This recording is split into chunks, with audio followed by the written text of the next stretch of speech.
Bueno, buenas tardes. Voy a hablar en inglés, pero voy a hacer una pequeña introducción en español. Es muy emocionante para mí estar acá. Sorry for my colleagues that speak English only, but yeah, this is going to be a quick introduction for my fellow Colombians.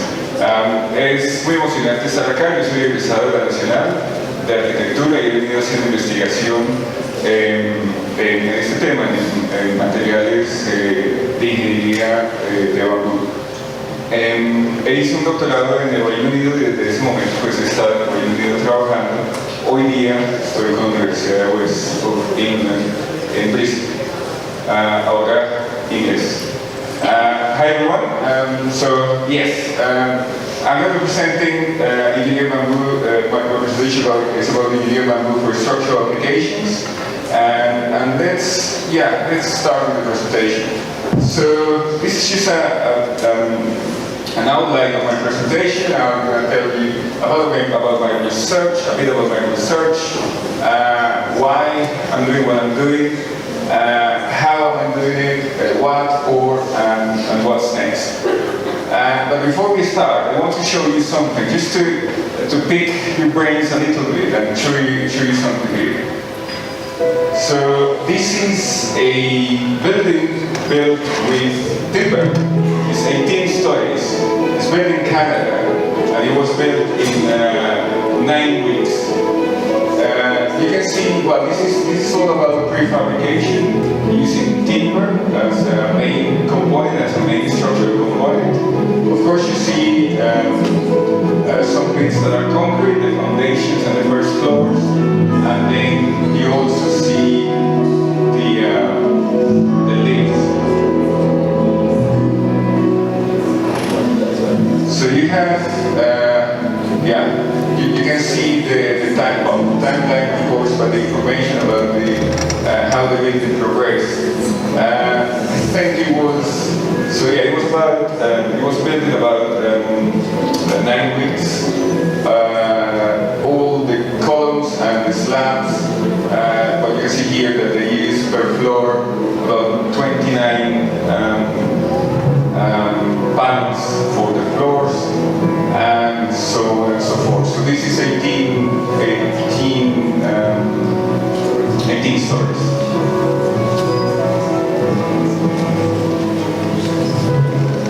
They talk about, I think they talk about building a floor every 2 days or something like that. And the volume of wood was about 2,240 cubic meters. That's an impressive amount.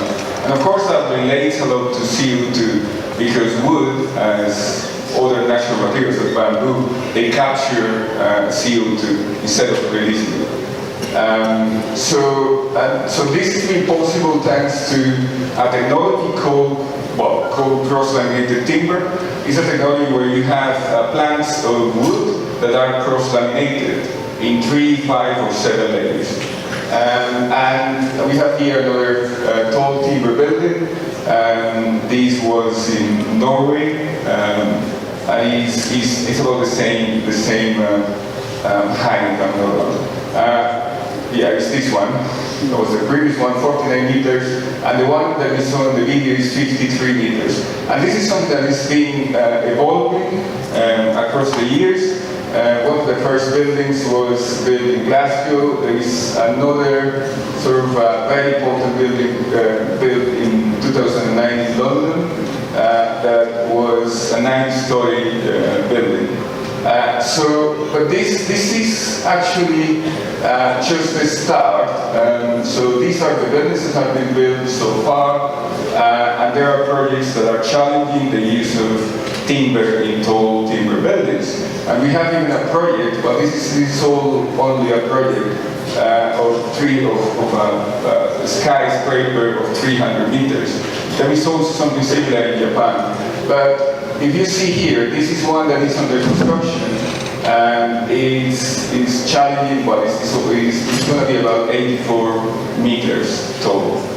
So things are, the boundaries have been pushed, and and there is a sort of a race to build taller and taller in timber. But then we're going to talk about bamboo here, how all these things that I've been telling you, how this relates to bamboo. So when we look at structures, so tall structures built with bamboo, we have, for instance, in Colombia, we have these houses in the coffee region. I think this one is in Manizales. No, I'm sure this one is in Manizales. This is 15 meters tall, and it was used using guadua, our guadua. Also, we have, and these are very popular internationally. You can see, but this is in Hong Kong.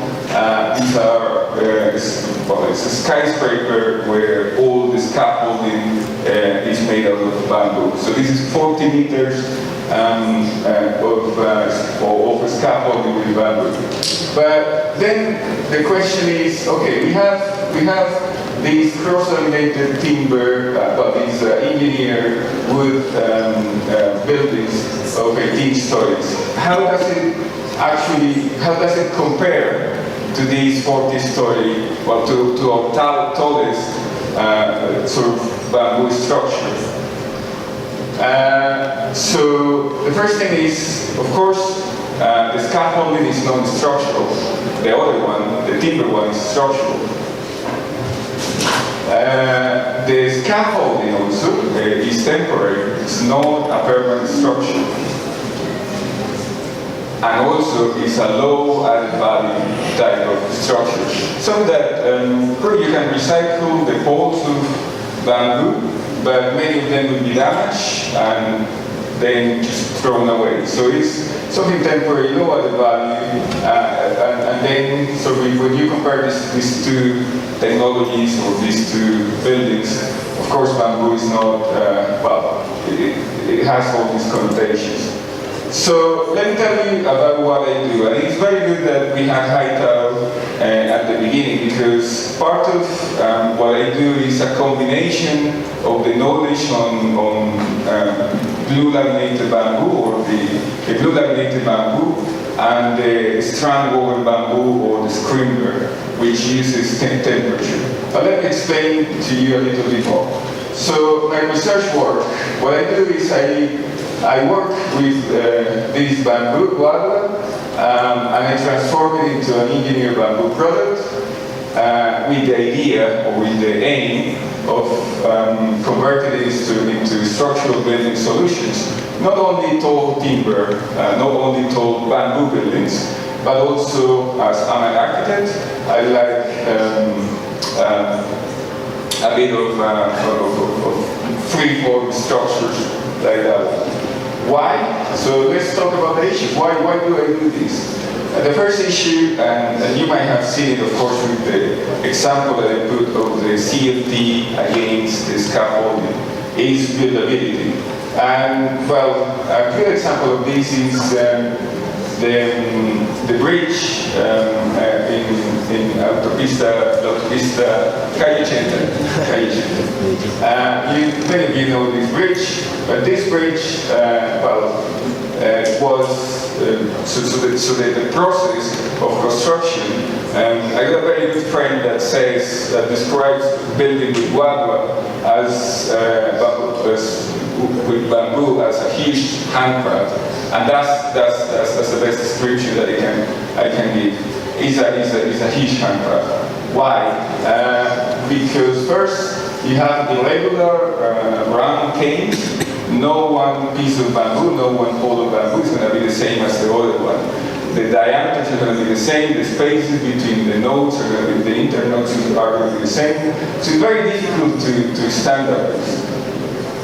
Then we have problems with fitting conventional building elements, but doors, windows, and all of these things in these type of buildings. So they become a real handcraft. You need to customize every single element for your building. And that happens also when you build it. And this is an example of one of my buildings. These guys were there trying to fit these beam in between these columns for about an hour, because they wanted it to be perfect for the beam to sit on the columns, on that column that was in the middle, to sit perfectly and then bolt it together. So yeah, this is what makes part of what makes bamboo construction a bit of a handcraft, or a huge handcraft.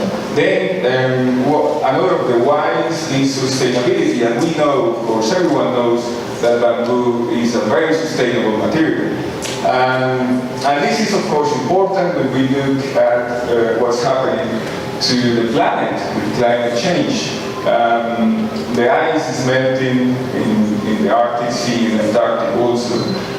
We have higher temperatures, and I think we are experiencing that right now in our country and in Bogota even. I think today we had probably 28 degrees, and we can have at night 5 degrees or something like that. So those are extreme changes that are happening, that have been happening since the Industrial Revolution. And a very important factor here also to consider is, well, we need buildings to live in. We use buildings, and buildings, we build our buildings with conventional materials, steel and concrete. And when you look at the carbon emissions, for instance, of the carbon emissions of concrete and steel, they account for about 13% of all the global carbon emissions. So the use of steel and concrete is having an impact on our climate. And when you look at the construction industry as a whole, the construction industry contributes 30% to greenhouse gases like CO2, and 40% to the use of energy. So 40% of the whole energy that we use globally goes to construction, not only on the production of the materials, but also on the use of the buildings. So this is heating and stuff like that also. So in terms of sustainability, why is bamboo or why is guadua such a good renewable material, or such a sustainable material? It's because it grows very quickly. And you might have seen videos, and you might know that this plant grows from 0 to 25 meters in about 6 months, and of course, and develops to maturity in about 3 to 5 years. So this is an amazing plant that requires a lot of, that absorbs a lot of CO2 to produce all of that biomass, all of that material, and of course grows very quickly. And the other aspect when we consider this sustainability, why bamboo can be so sustainable, and of course we're talking here about engineered bamboo products, like the ones that Hector showed us. We have here a graph that shows for 2 engineered bamboo products. This is the laminated bamboo, and this is the screenber or the parallel strand bamboo. And you can see here how, whatever is below 0 are materials or are products that fix carbon, and whatever is above 0 are all of these materials that are actually emitting carbon, emitting through the production of the material making. And this is over the life cycle. So you can see the big difference. Instead of emitting carbon, engineered bamboo products have the potential or do fix carbon. But this is also a good contrast here. Those CFD panels that have been used for these high timber buildings, installed timber buildings, also have a good amount of CO2. So I got 2 minutes and I'm almost halfway. Right, mechanical properties are very good, and availability, in Colombia we have about 50,000 hectares of bamboo with 31 million hectares around the world. So what I'm trying to do, I'm trying to bridge the gap in between these type of structures, so the uses that we do of bamboo, and of course the potential uses for engineered products.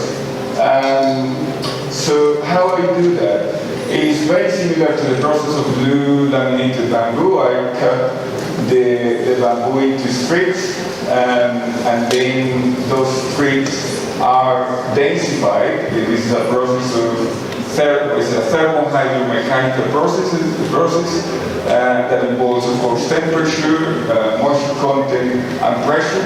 And then what I get are these strips that are effectively densified. And this is a process that only lasts 15 minutes. And then after you have those strips, what we do, we laminate them with resin, and we obtain panels. And we've been cross-laminating those panels actually to compare them with the cross-laminated timber products. So this is a comparison of the mechanical properties. You can see when you compare a CLT of 3 layers and a cross-laminated panel, guadua panel of 3 layers, the modulus of elasticity in compression, this is actual, in compression is about twice. And the same happens when you look at the 5 layers. So what are the benefits of doing this? So when we compare the use of, when we compare bamboo with steel, with CLT, and with these cross-laminated products that I've been working on, you can see that we have a lot of good ticks here, improvements on the sustainability, on the stability, on the transport of these materials, because these materials are compacted. They, instead of transporting round, hollow cones of bamboo, we're transporting a block of material. But how is this important? So there are many opportunities, and in Colombia, for instance, we have a deficit of a housing deficit of about 2.3 million houses. This is in urban and in rural housing. So this is something important that this type of technology could help tackle. And this is not. This is also happening in other parts of the world. And just to finish up, this is part of the work I'm doing. We are now mixing, because we realized that a one-way solution or one material solution is really not the way to go. It's not all about concrete, it's not all about steel, it's not all about timber. So now what we're doing is we're mixing softwood timber with our densified bamboo products. And this has been possible thanks to Consciences. Consciences is supporting us in the development of these products, and of course through my work at the universities and the companies. Right, to finish up, I promise it's just 30 seconds. One of the biggest challenges is cost. Normally,